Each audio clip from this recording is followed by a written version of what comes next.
Isa na namang magandang araw sa ating lahat. At ngayong araw po ay nandito po tayo sa may bandang unahan ng aming farm. So nandito po tayo sa ating pinanggalingan. Dito po nanggaling dati yung ating mga alagang manok, Muscovy ducks. At syempre nandito pa rin po yung ating mga alagang native na baboy, tupa at kambing. So dito po sila naka-stay ngayon. At ayun nga, ilang araw na po tayong hindi nakakapag video, hindi na rin po tayo nakakapag-upload. Halos mag-iisang linggo na po yata dahil nga po sa naging abala tayo nitong mga nakarang araw. So, and at the same time, hindi lang po yun naging abala tayo. Tuwing hapon din po kasi umuulan dito sa aming lugar. Kaya hindi po tayo nakakapag-video. So, ayun, kung makikita nyo is nandito po tayo sa may bandang unahan. Sa may taniman po namin dati.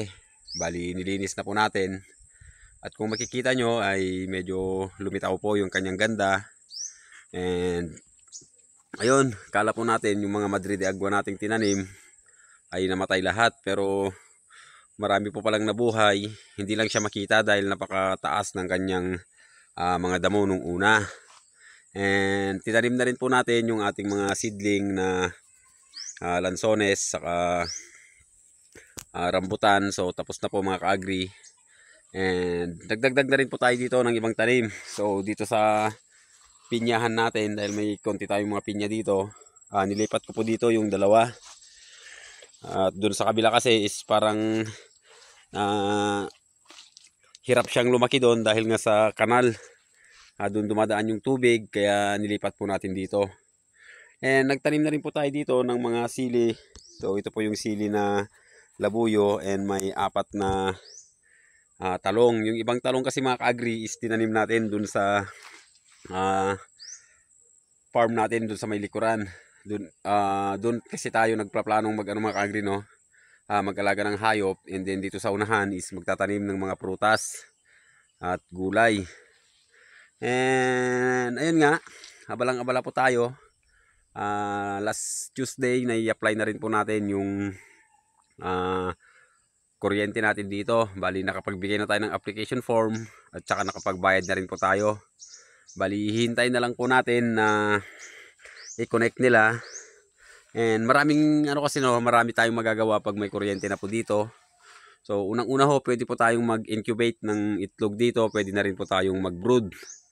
So hindi na po kailangan ibaba natin yung ating mga itlog at doon po tayo magpapisa.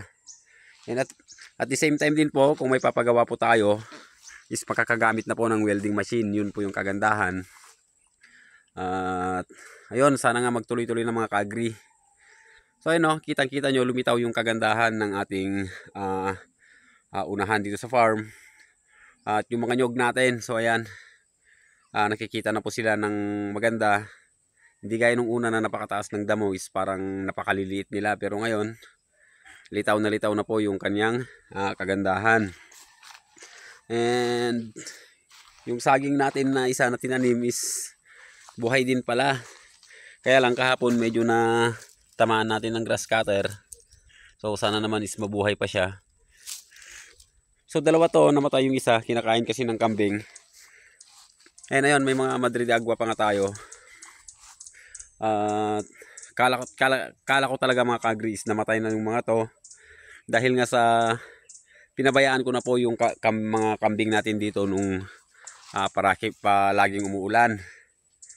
At kala ko kinain na yung mga Madrid de Agua. Buhay naman pala mga ka-agri. So dito naman sa part na to, ito po dati yung kulungan ng aming mga alagang panabong na manok. So binabalak din po nating linisin, i-dismantle. At titingnan po natin kung anong magandang ipatayo dito. Iniisip ko kasi na hiwalay po yung mga panabong natin. Baka dito po tayo gagawa ng kanilang kulungan. And yung kawayan natin na ginawang poste dati, nabuhay po siya, and napaka dami na pong kawayan ngayon dito sa may bandang likuran. So dito naman dito tayo nagtrabaho kanina. So naka-4 na linya na linya na tayo. Yun yung pang-4 dun sa ukab doon. Hindi na natin tinuloy dahil naubusan ng gasolina. So nililinis din natin, tinatanggal natin yung mga damo na hindi naman kinakain ng ating mga alaga. Para naman yung mga damo na pwedeng kainin is makatubo naman. Hindi kasi makatubo mga ka-agri, no, dahil matataas na yung mga damo na yan. At talagang hindi siya kinakain mga ka-agri, dahil nga kung kinakain yan, dapat wala yan. So ganun din doon sa may bandang taas, no. Lilinisin din natin yan. At ayun, marami pa tayong gagawin dito sa farm. Tapos itong bakod na ito mga ka-agri is kukunin na po natin yung diretsyo na yon. At balak ko pa pong taniman to ng kahit 5 rambutan pa dito sa area na to. Tapos unti-untiin ko na rin po talagang ilagay sa likod lahat ng ating mga alaga para hindi naman sila maging ano dito sa farm natin. So pag nakakawala kasi sila mga ka-agri, ubos lahat ng ating tinanim. Yung iba hindi nila kinakain.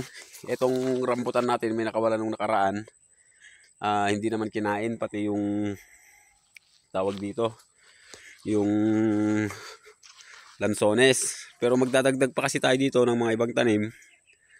So okra siguro, tapos talong dagdagan pa natin, kamatis. So marami tayong itatanim dito mga ka-agri.